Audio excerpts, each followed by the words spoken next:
కేంద్ర కార్మిక సంఘాల పిలుపుతో జాతీయ సార్వత్రిక సమ్మెకు మద్దతుగా కాకినాడలో బ్యాంకు ఉద్యోగులు ఆందోళన చేపట్టారు. కేంద్ర కార్మిక సంఘాలు పిలుపునిచ్చిన ఫిబ్రవరి 12 జాతీయ సార్వత్రిక సమ్మెలో భాగంగా all India bank employees association, all India bank officers association, bank employees federation యూనియన్లకు చెందిన ఉద్యోగులు సమ్మెలో పాల్గొన్నారు. జిల్లాలోని పలు ప్రభుత్వ, ప్రైవేట్ బ్యాంకుల ఉద్యోగులు ఈ ఆందోళనకు హాజరయ్యారు. ఇతర యూనియన్లు కూడా మద్దతు ప్రకటించాయి. జిల్లా నలుమూలల నుంచి వచ్చిన బ్యాంకు ఉద్యోగులు కాకినాడ మెయిన్ రోడ్లోని union bank of India regional office వద్ద నిరసన ప్రదర్శన నిర్వహించారు. ఈ సందర్భంగా కోఆర్డినేషన్ కమిటీ కార్యదర్శి కె ఆదినారాయణమూర్తి మాట్లాడుతూ ఉద్యోగుల సంఘాల హక్కులను హరించే లేబర్ కోడ్లను రద్దు చేయాలని డిమాండ్ చేశారు.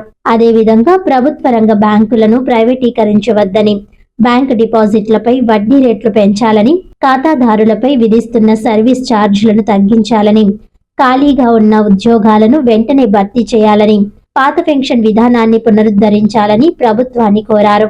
నిరసన అనంతరం బ్యాంకు ఉద్యోగులు కేంద్ర కార్మిక సంఘాల నాయకులతో కలిసి కలెక్టర్ కార్యాలయం వరకు ర్యాలీ నిర్వహించారు. ఈ కార్యక్రమంలో శ్రీనివాసరావు, దుర్గాప్రసాద్, శ్యామ్ కుమార్, జేఎన్వి శ్రీనివాస్, ప్రభాకర్, శ్రీధర్, వీరస్వామి, రామ్జీ, రంజిత్, హిమకిరణ్, సుబ్రహ్మణ్యం తదితర నాయకులు పాల్గొన్నారు.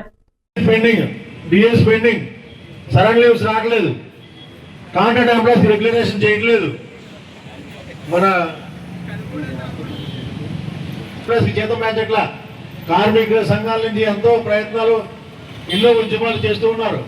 అయినప్పటికీ కూడా మనం కూడా జేఏసీ తరఫున ఇక ఉద్యమ వాటిలోకి వెళ్ళవలసినటువంటి పరిస్థితులు ఆసన్నమవుతున్నాయని చెప్పి మీ అందరికీ కూడా తెలియజేసుకుంటూ, సమాన పనికి సమాన వేతన విషయంలో, అదేవిధంగా కాంట్రాక్ట్ ఎంప్లాయీస్ అనే వ్యవస్థనే లేకుండా అందరినీ రెగ్యులర్ చేసిన తర్వాత మొత్తం అంతా రెగ్యులరైజ్ ఎంప్లాయీస్ అయ్యే విధంగా ప్రతి ఉద్యోగికి హెల్త్ కార్డ్స్ విషయంలో కానీ క్యాష్లెస్ ట్రీట్మెంట్ జరిగే విధంగా మన రాష్ట్ర నాయకత్వం ఆహార్నిశలు పనిచేస్తూ ఉందన్న విషయం మీ అందరికీ తెలియజేసుకుంటూ, ఈ కార్మిక సంఘాలతో ఎన్నో సంవత్సరాల నుంచి మేము మమేకమై మన 1991 నుంచి 89లో ఉద్యోగంలో జాయిన్ అయిన దగ్గర నుంచి అమలాపురంలో పనిచేసినప్పుడు కార్మిక సంఘాలతో కేపీ రాణి గారు కానీ అందరితో అప్పటి నుంచి కలిసిమెలిసి పనిచేసినటువంటి రెండు బైక్. ఇక నుంచి మీ అందరికీ కార్మిక సంఘాలందరికీ నేను తెలియజేసేది ఏంటంటే, ఏపీ జేఏసీ పక్షాన, ఏపీ ఎన్జీఓ సంఘ పక్షాన రాష్ట్ర నాయకత్వం కార్మిక సంఘాలతో మమేకమై మమ్మల్ని పనిచేయమని చెప్పడం చాలా మంచి పరిణామంగా మేమందరం భావిస్తూ ఉన్నాం. ఇక మేము వెన్నంటే ఉంటామని మనస్ఫూర్తిగా తెలియజేసుకుంటూ,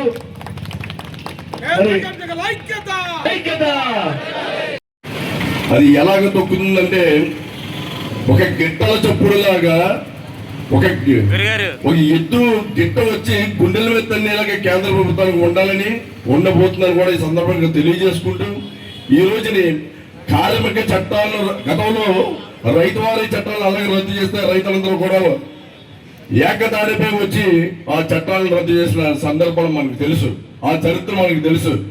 ఈ రోజు వల్ల రద్దు చేసిన కార్మిక చట్టాలను కూడా మనం ఇదే విధంగా దేశవ్యాప్తంగా కథను తొక్కుతూ అవి రద్దు అయ్యే వరకు కూడా మనం పోరాటం చేయాలి.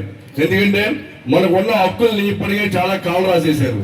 మన మనుషులుగా కూడా చూడని దుస్థితికి ఈ రోజు మన పరిస్థితి వచ్చింది. మనందరం కూడా ఇదే ఐక్యతతోటి పనిచేస్తే ఈ రోజుని ఒకే పనికి ఒకే వేతనం ఎక్కడైనా అమలు జరుగుతుందండి.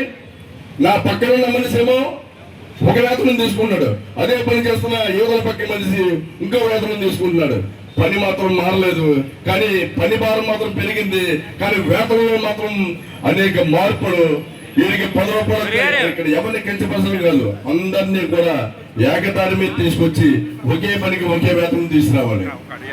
మిత్రులారా, ఈ రోజుని రైతు పరిస్థితి ఎట్లా ఉంది అంటే, బ్రాందీ కంపెనీ తయారు చేసేవాడు బంగాళాల్లో ఉంటే మన రైతు మాత్రం బూడిదలో కలిసిపోతున్నాడు. ఈ రైతు మనకి కడుపుకి అన్నం పెడుతుంటే వాళ్ళు బూడిదలో కలిపేస్తున్నారు. అదేవిధంగా అనేక కార్పొరేట్ సంస్థలు ఆకాశాల్లో వేరుస్తూ ఉంటే వాళ్ళందరూ తినడానికి బతకడానికి ఆధారపడుతున్న రైతు మాత్రం బక్క చిక్కిపోయి నేల వెళ్ళిపోతున్నాడు. ఇంతకన్నా దారుణం ఎందుకంటే మంది 70% వ్యవసాయ ఆధారిత దేశం. ఇప్పుడు రైతు గతంలో ఉండేవారంట అనే పరిస్థితికి వెళ్ళిపోతుందని చాలా బాధ కలుగుతుంది. కాబట్టి మనం రైతుని సంరక్షించుకోవాలి. రైతుకి కావాల్సిన అన్ని కూడా ప్రభుత్వాలే ఏర్పాటు చేయాలి. రైతు ముష్టివాడు కాదు, రైతు రక్షించేవాడు, రైతు అందించేవాడు, రైతు దండించేవాడు, అండాదండలు పెంపొందించేవాడు. అలాంటి వాడిని మనం కాపాడే పరిస్థితి మనందరి మీద ఉంది.